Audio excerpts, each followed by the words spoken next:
बिस्मिल्लाहिर्रहमानिर्रहीम। अस्सलाम वालेकुम। मलका नस्तलीक में खुशखत लिखाई सिखाने के लिए सबक नंबर 1 और 2 में आपको हरूफ तहजी की बड़ी शिकाल कैसे बनाई जाती हैं ये बताया गया था, और उसके अलावा आपको ये बताया गया था कि आपने खाका बनाकर किस तरीके से आपने उसकी मशक करनी है। तो हरूफ को मिलाने से लफ्ज़ बनता है, इसके लिए हरूफ तहजी की छोटी शिकाल बनाकर साथ दूसरे हरूफ मिलाकर एक नया लफ्ज़ बन जाता है। इसके लिए हरूफ तहजी की छोटी शिकाल को सीखना बहुत ज़रूरी है। तो आज हम छोटी शिकाल को बनाना सीखेंगे। सबक नंबर 5 में आपको अलिफ ता जीम तमाम हरूफ को मिलाना सिखाया गया था। अब आज आगे करते हैं। दाल की तख्ती करते हैं। सबसे पहले दाल की बड़ी शक्ल। दाल के जब किसी के साथ मिलाते हैं, जब दाल के बाद कोई लफ्ज़ आता है तो वो पूरा आता है, जैसा कि अलिफ, जैसा कि बे या ये। अब दाल को जीम के साथ या किसी भी लफ्ज़ के बाद दाल के बाद कोई लफ्ज़ आएगा तो दाल पूरा ही लिखा जाएगा अपनी असली शक्ल में। लेकिन दाल से पहले कोई लफ्ज़ आता है तो फिर दाल की शक्ल बदल जाती है, जैसा कि हम बद, तो दाल बिल्कुल ऐसे सीधा हो जाता है। अब जद,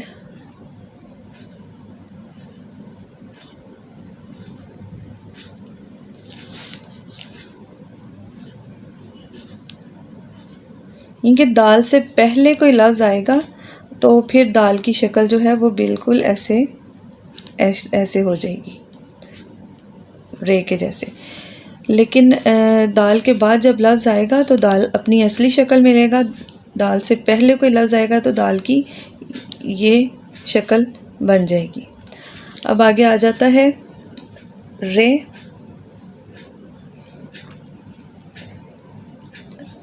जैसा कि रे की असल शक्ल ये है, जब रे को दूसरी रे के बाद इसी तरीके से जिस तरह दाल के साथ बाकी हरूफ अगर बाद में आएंगे तो रे अपनी असली शक्ल में ही रहेगा।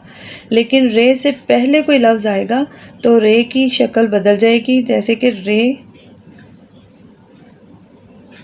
इस तरीके से इसकी शक्ल हो जाएगी। अब हम इससे पहले कोई लफ्ज़ लगा के देखते हैं, जैसा कि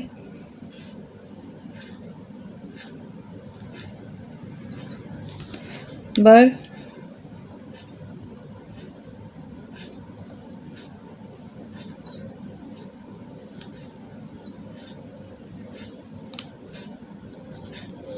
इस तरीके से इसकी शक्ल बदलती जाएगी।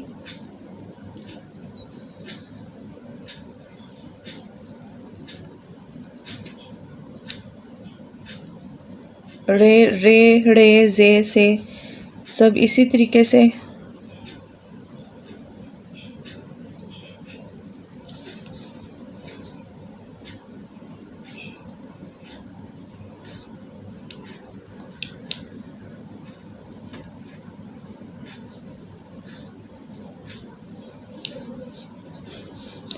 इसी तरीके से ये रे की यानी कि इस तरीके से इसकी शक्ल बन जाएगी। कुछ बच्चे या हम इस तरीके से इसको बहुत ज़्यादा हम यूं कर देते हैं। तो कोशिश करें कि उर्दू नस्तालीक में आप डिज़ाइनिंग से परहेज़ करें। कोई भी डिज़ाइनिंग वाला लफ्ज़ नहीं बनाना, जो उसका मखसूस एक उसका ख़त है, आप उसी तरीके से उसको बनाइएगा।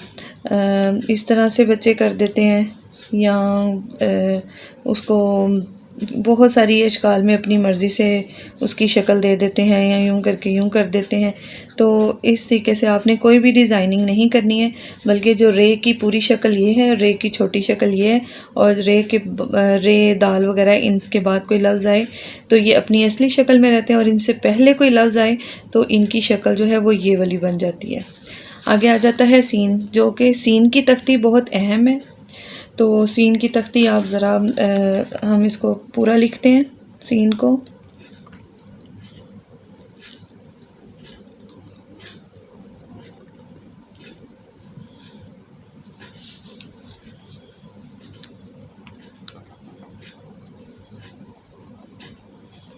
सीन। अब हम सीन की छोटी शक्ल जैसा कि ये बन जाती है, सीन की छोटी शक्ल में ये इस तरीके से इसके शोशे आते हैं। अब हम सीन को अलिफ से मिलाते हैं।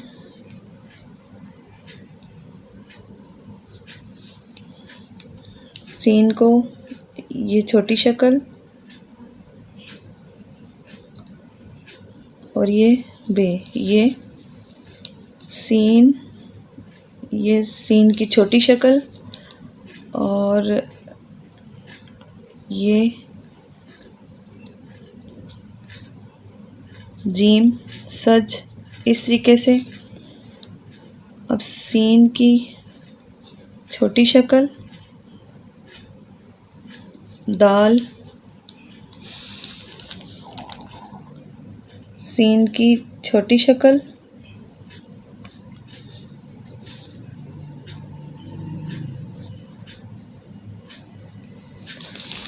रे। सीन को सीन से मिलाना हो तो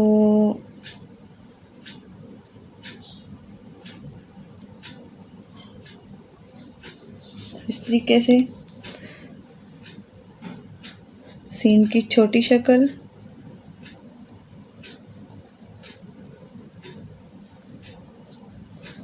स्वाद की थोड़ी सी यहाँ से थोड़ी सी इसकी शेप ख़राब हो गई है, दोबारा बनाने की कोशिश करते हैं।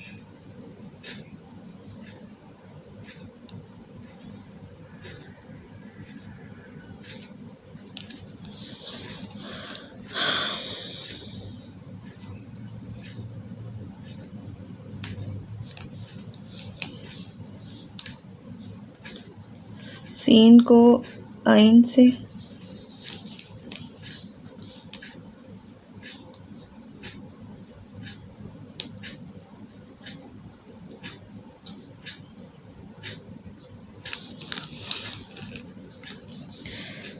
सीन को फे से,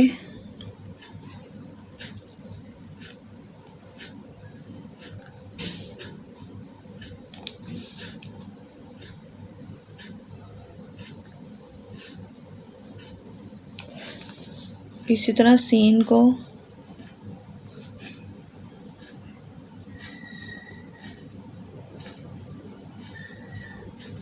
काफ से, सीन को काफ और इसी तरीके से गाफ, सीन, लाम, सीन मीम,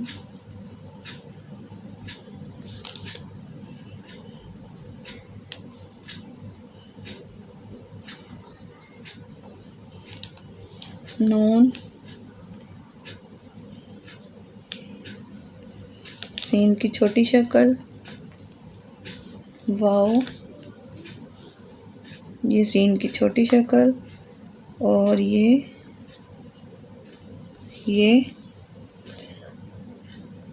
सीन की छोटी शक्ल और ये बड़ी है।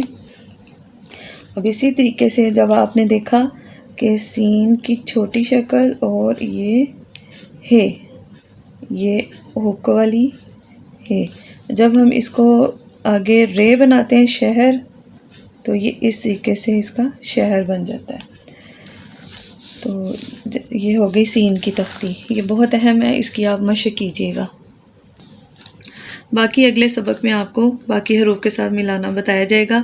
अभी आप इसकी मशक करने की कोशिश करें और ज़्यादा से ज़्यादा इसकी मशक करें, क्योंकि सीन एक बहुत अहम है, हर्फ है जो कि दूसरे अल्फाज के साथ मिलाने में बच्चे अक्सर कंफ्यूज रहते हैं।